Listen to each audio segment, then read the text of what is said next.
Leaders. Bienvenue M. Bonne, vous vous définissez comme ingénieur de l'humain et constructeur de décisions, c'est quoi au juste?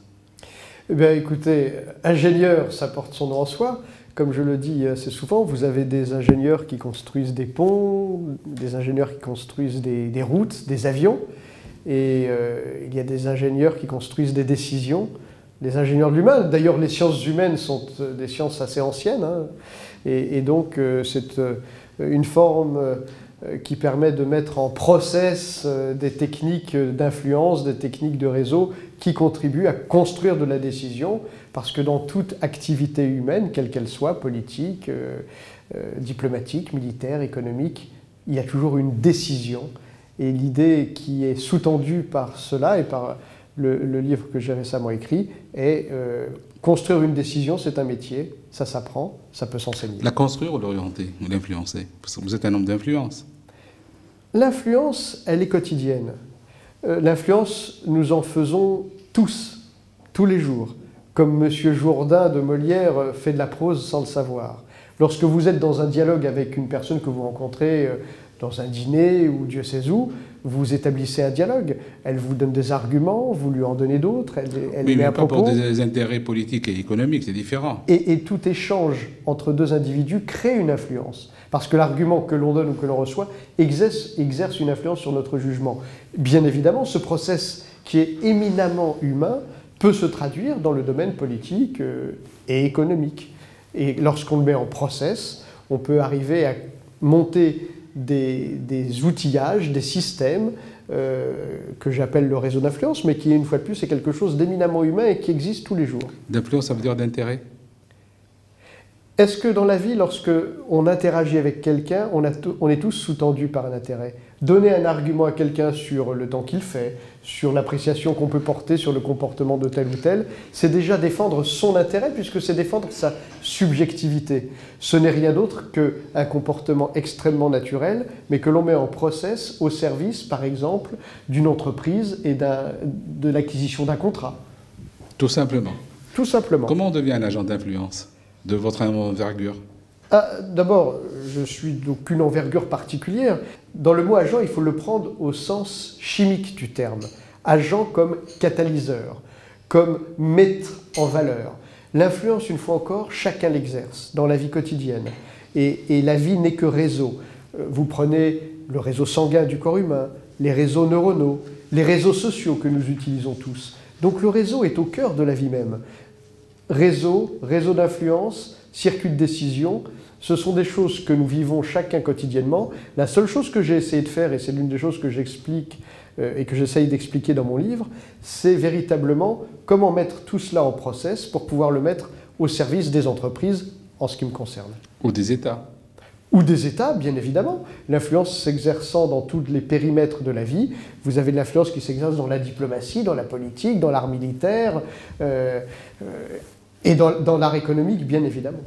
Vous avez eu une expérience intéressante dans les maquis. J'ai eu un parcours que je qualifierais de varié, n'est-ce pas? Bien évidemment, et j'ai fait effectivement mes classes dans certains maquis. Le premier qui a été fondateur, hein, je ne l'oublie pas parce que je suis très fidèle en amitié, était dans les maquis angolais de la lutte anticommuniste de Jonas Savimbi en Angola, qui à l'époque, il y avait encore, il faut recontextualiser, hein, il y avait encore le mur de Berlin, l'affrontement Est-Ouest, l'affrontement du monde libre contre celui des dictatures communistes. Et effectivement, j'ai fait mes premiers pas africains dans ces maquis, dans ces brousses et dans ces combats. Puis avec Kagame. Absolument, j'ai toujours essayé de penser... C'était avant le génocide? Pardon? C'était avant le génocide. C'était juste avant, et malheureusement, j'ai eu l'occasion de pouvoir l'observer de près.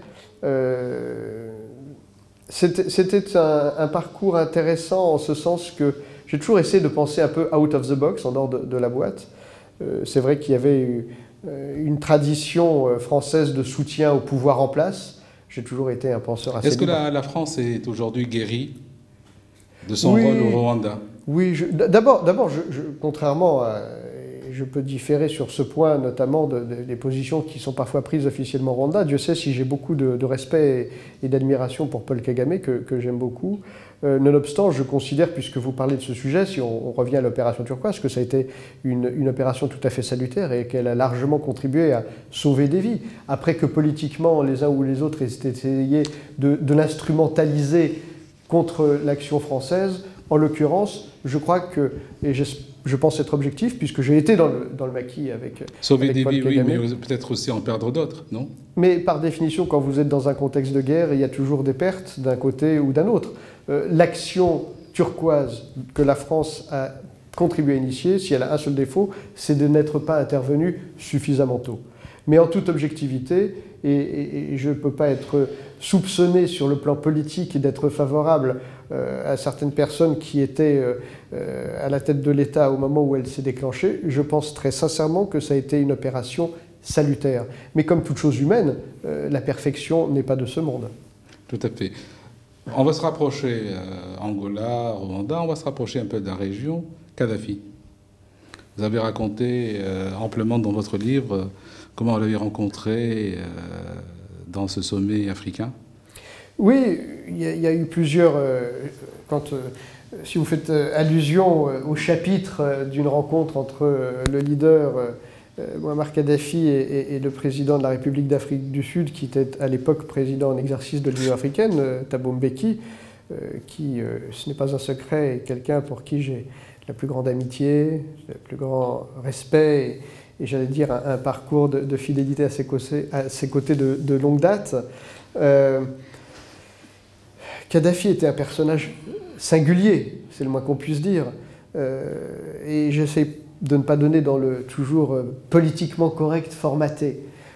Si on revient à la Libye, j'ai en mémoire que le président Obama, le président américain, a déclaré, me semble-t-il, qu'il considérait que la guerre en Libye avait été l'une des plus grosses erreurs de son mandat.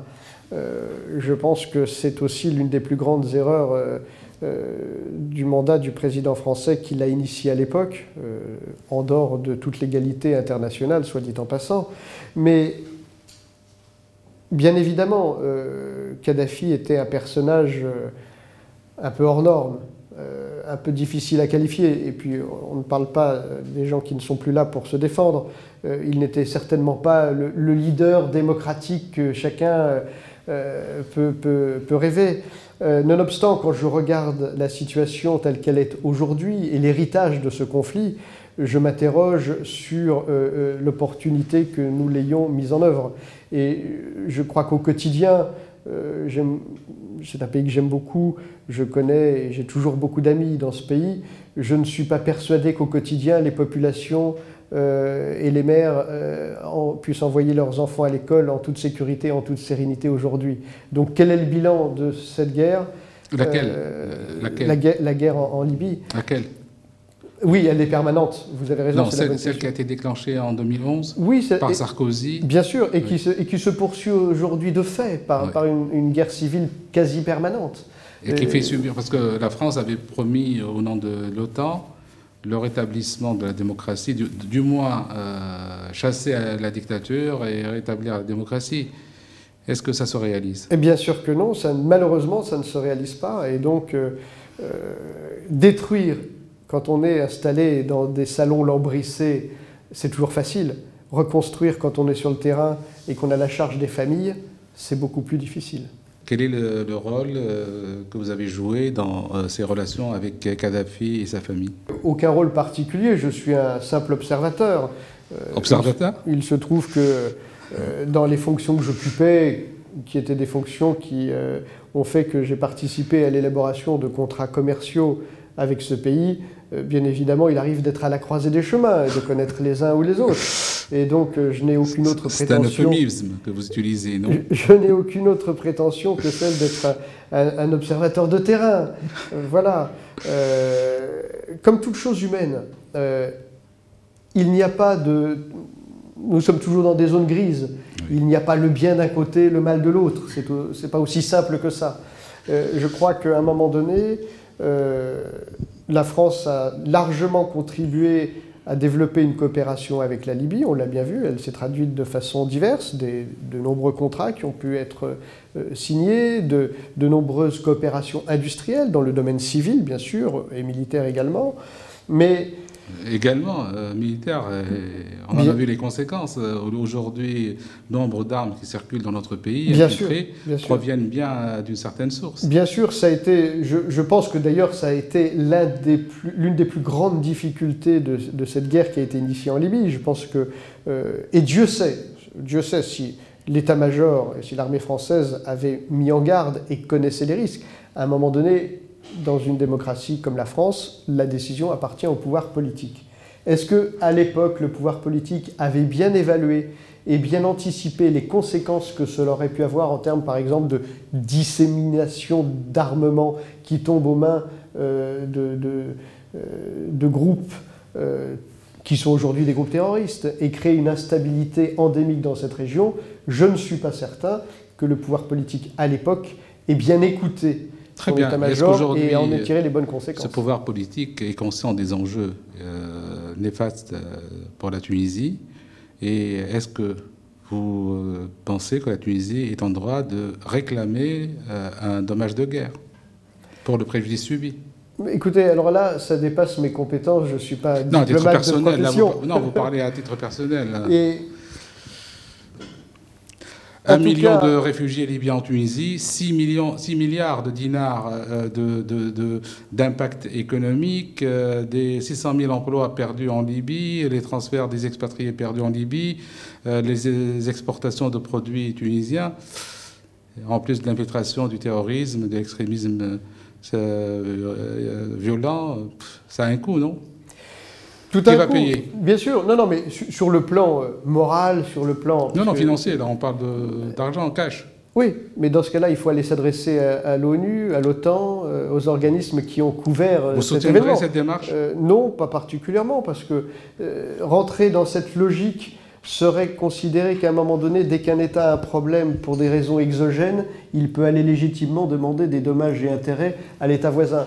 Alors prenons par exemple, puisque c'est un sujet très sensible, prenons les questions de l'immigration. Est-ce que des États qui font face à une immigration extrêmement importante, qui crée chez eux des troubles, devraient se retourner sur les pays originaires? Oui, je ne sais pas. Oui, écoutez... Je crois que chaque pays est j'allais dire, responsable de sa propre politique. Il lui appartient et il peut légitimement aller demander à des pays voisins dont il considérerait qu'ils aient une responsabilité dans la situation centrale. C'est pas au conditionnel, c'est avéré, c'est pas du conditionnel. Mais je parle de façon générale, donc il faut toujours essayer d'être équilibré. Mais si on revient au cas tunisien et à la situation en Libye, d'une manière beaucoup plus pragmatique et pratique. Oui, mais pour être plus pragmatique, il faudrait que j'ai la connaissance moi-même des chiffres réel, ce qui n'est pas le cas. Je n'ai pas une expertise suffisante. Un homme d'influence, l'un des mieux renseignés. Je n'ai pas... ça, c'est ce qu'on dit, c'est pas pour ça que c'est vrai. Je suis très honoré de ce propos. Mais vous savez, moi, je suis un petit bonhomme dans mon coin, et dans mon métier, comme je l'ai dit souvent, je suis un outil dans une boîte à outils. Le réseau d'influence, la politique de l'influence, la construction de l'influence, ça consiste simplement à mettre dans une boîte à outils les outils nécessaires pour que le décideur puisse prendre la bonne décision. Et donc je n'ai pas d'autre prétention que d'être un outil dans la boîte à outils. De risque, de danger. Pardon ? Dans ces outils-là, il n'y a pas d'anticipation de risque, de danger, de conséquences. Si, dans la boîte à outils, il peut y avoir des analyses mises à la disposition du décideur. Mais une fois encore, le décideur est le décideur. L'outil qui contribue à construire la décision n'est qu'un des éléments constitutif de cette décision. Je n'ai pas de prétention, je ne suis pas un décideur. J'espère être un outil de qualité à la disposition de décideurs, de grands de ce monde qui peuvent prendre des décisions et qui, s'ils le décident, utilisent mes modestes compétences ou celles de mes collaborateurs en tant qu'outil dans la boîte. Mais Très bien. Je ne suis pas un décideur moi-même. Je comprends. Vous avez évoqué l'immigration et la responsabilité des pays, soit émetteurs ou de transit.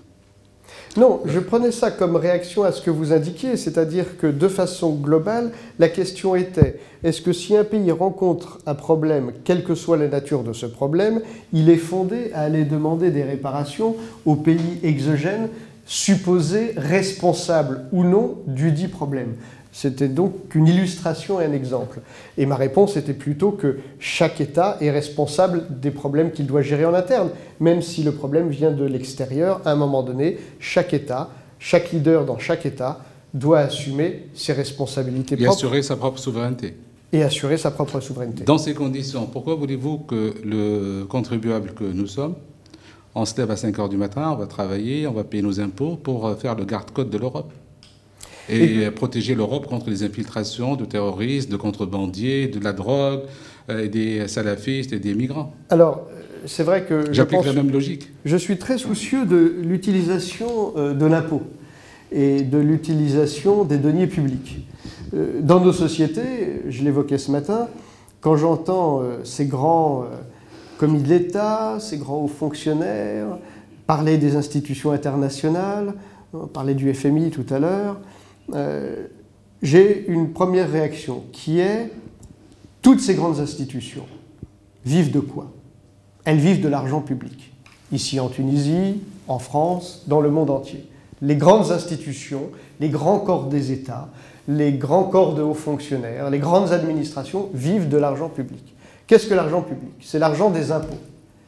Où sont pris les impôts? Les impôts sont pris sur les forces productives. Ils sont pris sur la production de richesses. Par qui sont produites les richesses? Par les entreprises. C'est elles qui génèrent la richesse. Mais là, on est loin du sujet, on est vraiment loin du sujet. Là, je parle sous le contrôle de mes patrons qui m'ont posé une série de questions que j'essaie de formuler dans l'intérêt de nos lecteurs, parce que nous, on a immédiatement lancé un petit questionnaire à nos lecteurs. Qu'est-ce qu'ils souhaitent vous poser comme question? C'est ce qui est remonté. Et on s'attend à un plus par rapport à votre livre, ce que vous n'avez pas raconté dans votre livre. Ah, mais vous n'aurez pas de... Tout ce qui est écrit dans mon livre est vrai, et tout ce qui est vrai n'est pas écrit. Et si ce n'est pas écrit, c'est que ça ne sera pas dit non plus. Excellent. Donc il n'y a pas de mise à jour par rapport au mois de mars dernier, pas de mars, oui, je crois. Il faudra lire le tome 2 que je suis en train de préparer. Ah, très bien. Et il faut s'attendre à des informations encore plus croustillantes. Non, une fois encore, moi je ne suis pas un comédien, je ne suis pas un artiste, je ne suis pas journaliste, je ne fais pas dans le cinéma. Pourtant, vous avez commencé dans le journalisme. Je fais dans l'expression factuelle de ce que j'ai pu expérimenter pour illustrer un propos technique, tout simplement technique, qui est en tant que professionnel, en tant qu'industriel, en tant que manager, en tant qu'homme dans le business, de quels outils je dispose et quels outils je peux mettre en place pour permettre à des process économiques d'aboutir. Le reste n'est qu'illustration. Économique ou militaire? Économique. Je suis dans le monde de l'entreprise. L'entreprise civile ou l'entreprise militaire?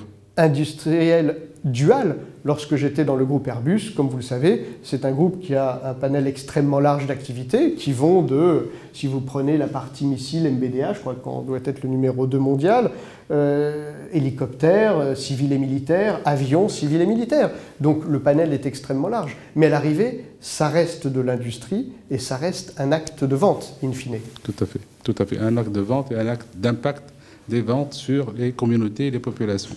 Comme toute chose, si vous vendez du riz à une population, ça va la nourrir. Si vous vendez des armes à une population, ça va lui permettre malheureusement de faire la guerre ou de se défendre. Il faut appeler un chat. Depuis que le monde est monde, le commerce vend, achète des produits de toute nature qui vont du produit alimentaire à l'armement, en passant par tout ce qui existe dans le panel de la vie quotidienne. C'est vous qui avez été chargé de conduire Saad Kadhafi à l'Élysée le 7 décembre 2007. Comment ça s'était passé? La rencontre s'est très très bien passée. Il est venu, il était à l'époque patron des forces spéciales, si ma mémoire est bonne, et donc c'était formellement lui qui était, entre guillemets, le client si la Libye avait décidé d'acheter des avions d'armes, par exemple. Et donc il est venu de manière propédeutique préparer la visite du guide, son père, et il est venu tout à fait naturellement exposer certains de ses souhaits et la façon dont il imaginait que les choses doivent se passer. Très bien. Et au mois d'août 2011, par amitié, par fidélité, vous avez répondu à l'appel de Saif al-Islam al-Kadhafi, Saad al-Kadhafi, pour aller le rencontrer en Libye. Comment ça s'est passé? Via la Tunisie, via Djerba. Oui, absolument. Je vais y venir.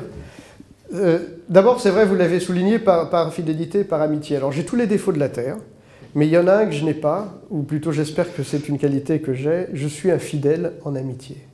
Et si, ça fait partie du métier? Je ne sais pas. Oui, je crois que pour faire bien un métier où on veut...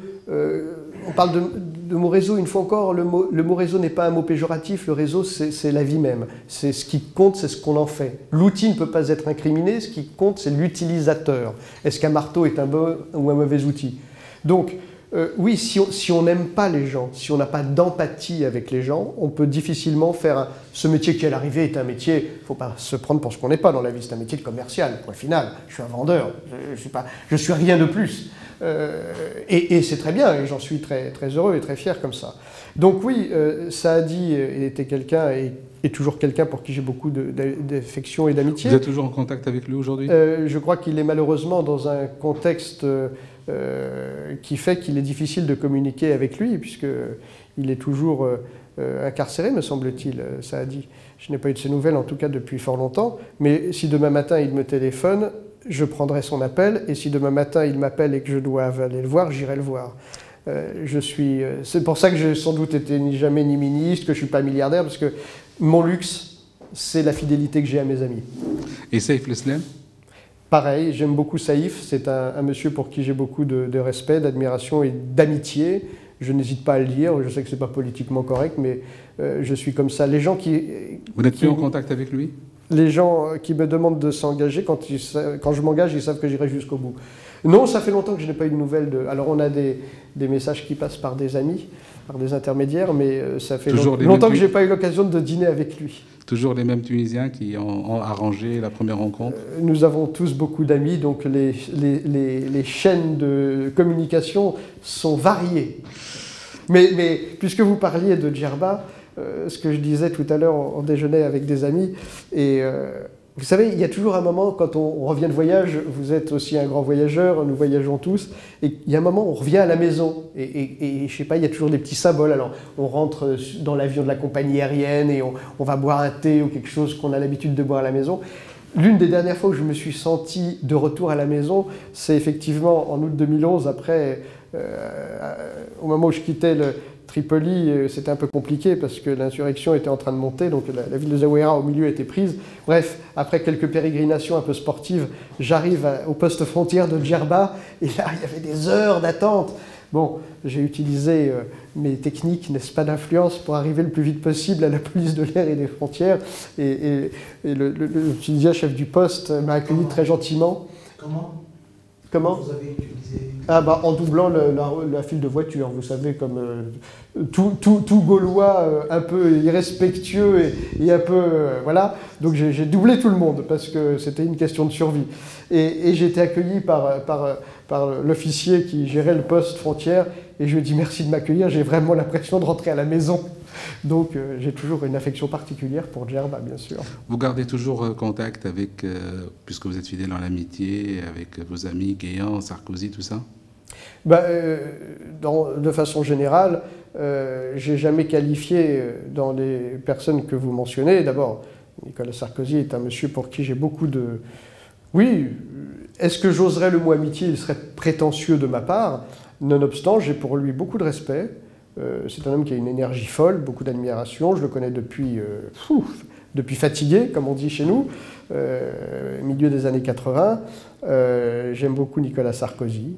Voilà. Ce qui ne veut pas dire que tout homme et personne n'a la perfection. Sur le sujet guerre en Libye, il est clair que si je peux me permettre à mon petit niveau de porter une appréciation, le moins qu'on puisse dire, c'est que nous ne partagions pas le même point de vue. Voilà. Pour moi, Claude Guéant est un monsieur que j'aime bien, mais enfin, il était simplement l'un des collaborateurs de Nicolas Sarkozy, ni plus ni moins. Bon, c'est un rôle très modeste que vous lui attribuez. Mais je crois que beaucoup de gens lui ont attribué un rôle beaucoup plus important qu'il n'avait, parce que les gens adorent fantasmer. Oui, peut-être. Dernière question. Est-ce qu'il vous est arrivé d'exercer votre profession d'agent d'influence en Tunisie ou sur la Tunisie? Ou jamais. Contre la Tunisie? Alors jamais, parce que et là... Ça manque un peu à votre CV. Non, je bats ma coupe. Je vais être tout à fait honnête avec vous. Quand j'étais le patron de l'Afrique du groupe Airbus, Bien évidemment, la Tunisie était dans mon portefeuille, entre guillemets. Mais d'abord, vous avez des compatriotes chez Airbus qui sont des Habib hommes de... Fri, qui était oui, basé Habib, absolument. Alors, à l'époque, il faut savoir que c'était la direction internationale groupe qui coiffait l'ensemble des filiales, y compris la partie, ce qu'on appelle Airbus Commercial Aircraft, dont Habib était l'un des collaborateurs. Donc, même si c'était sous mon ombrelle, à un moment donné, vous savez, dans la vie, on est toujours plus intelligent à plusieurs, et puis il ne faut surtout pas se prendre pour ce qu'on n'est pas. On avait avec Habib un spécialiste, quelqu'un qui connaissait le terrain mieux que personne, et donc, par définition, à chaque fois qu'il y a eu des contrats en Tunisie, j'ai toujours envoyé des gens de mon équipe, des collaborateurs, et c'est vrai que je n'y étais pas allé moi-même. Je m'en suis félicité par la suite, pour d'autres raisons. Mais donc je connais, par exemple, Tunis, ça doit être la deuxième fois de ma vie que je mets le pied ici à Tunis. Djerba un peu plus souvent, comme vous l'avez souligné. Et puis j'ai des souvenirs de ma prime jeunesse, si j'ose dire, où il m'arrivait de venir passer quelques vacances avec des amis ici. Mais donc non, je n'ai jamais travaillé directement en Tunisie. En fait. En dehors des vacances, là où vous mettez les pieds, il y a toujours une affaire. Non, alors non, parce que vous savez, je cloisonne beaucoup. Moi, j'ai une capacité, je suis sur la voie du zen. Alors donc, j'essaye de cloisonner parce que, comme vous, je travaille beaucoup. Et donc, dès que j'arrive à décrocher, je décroche complètement. Et quelle est votre plus grande fierté en termes sur le plan professionnel? Quelle est la plus grosse affaire que vous avez réussi à faire aboutir? Ma plus grande fierté, c'est pas une affaire. C'est un long cheminement de fidélité aux côtés d'un homme qui m'a porté sur les fonds baptismaux du continent africain. C'est mon parcours à côté de Jonas Savimbi. Je le revendiquerai toujours parce que cet homme qui m'appelait son fils m'a appris énormément de choses. Et donc, je crois que dans la vie d'un homme, ce qui compte, c'est ne fais jamais quelque chose que tu ne voudrais pas dire à ta maman que tu as fait. Et je crois que pour l'instant, j'ai réussi à ça. Il n'y a rien que je pourrais cacher à ma mère en lui disant « j'ai honte d'avoir fait ça ». Par contre, il y a une chose dont je suis fier, et ça coûte parfois, c'est la fidélité à mes engagements. Quand je m'engage, je vais jusqu'au bout, parce que c'est mon luxe. Et le plus grand regret, si vous en avez? Oui, j'ai des regrets, bien sûr, on a toujours des regrets. Mon plus grand regret, c'est peut-être de ne pas avoir été suffisamment influent, toujours auprès de Savimbi, lorsque... C'est loin, Savimbi. Ah oui, c'est un peu loin, mais restons... Je suis très attaché à la mémoire historique. Vous voulez un regret récent, alors? Oui. Qu'est-ce que vous voulez comme récent regret et proche. Alors, mon regret récent... Et proche. Et proche. Je pense que... en 2007, j'avais fait la campagne de François Bayrou pendant l'élection présidentielle, au premier tour. Bon, parce que j'ai beaucoup d'affinité intellectuelle avec François, qui est un homme qui a une grande vision, une grande culture, et ça me rassure toujours, la culture chez les leaders politiques. Et mon grand regret, c'est de ne pas avoir été suffisamment existant, présent, influent, pour faire en sorte qu'entre les deux tours, il ne se consume pas dans son aversion pour Nicolas Sarkozy et ne le soutienne pas, ce qui aurait, je pense, contribué à l'unité de cette famille politique au lieu de l'avoir fragmentée, et nous en payons encore aujourd'hui les résultats. François représente toujours un courant politique important en France. Au départ, c'était les démocrates chrétiens. C'est devenu un centre dont on ne sait plus très bien où il est, mais je pense qu'il avait un rôle important justement dans son alliance avec l'ensemble de la droite, et notamment de la droite libérale, et que toute cette fragmentation a fait qu'aujourd'hui on a un espèce de magma politique français où on ne sait plus très bien où on en est, et on voit le résultat d'un pays qui se cherche aujourd'hui, où les structures et les partis politiques se cherchent. Et je sais qu'il est à la mode de taper sur les partis politiques. Je pense que les partis politiques sont quelque chose d'important parce qu'ils sont des expressions des idées, quelle que soit la couleur du parti, mais que quand on arrive dans des sociétés où j'allais dire les moyens intermédiaires, les intermédiaires qui permettent au peuple de s'exprimer et de faire passer ses idées n'existent plus, on arrive à la limite d'un système qui se met lui-même en péril. Et donc voilà. Si on doit retenir quelque chose d'essentiel de vos propos aujourd'hui, qu'est-ce qu'il faudrait retenir le plus? C'est pas à moi d'en juger. La seule chose, j'espère que vous pourrez retenir la sincérité de ce que j'expose et la foi que j'ai en des convictions que je défends et en des actions que je mène, avec toute son imperfection, parce que tous les matins je me lève en disant qu'est-ce que j'ai mal fait hier et qu'est-ce que je vais essayer de faire mieux aujourd'hui. Comme on dit toujours, le monde ne marche pas très bien parce que les gens intelligents sont pleins de doutes et que les imbéciles sont pleins de certitudes. Je ne sais pas si je suis intelligent, mais il y a une chose qui est sûre, c'est que moi je suis plein de doutes. Ce qui est certain, c'est que vous avez accompli un excellent exercice de communication politique, dont je vous remercie beaucoup. C'est moi qui vous remercie. Leaders.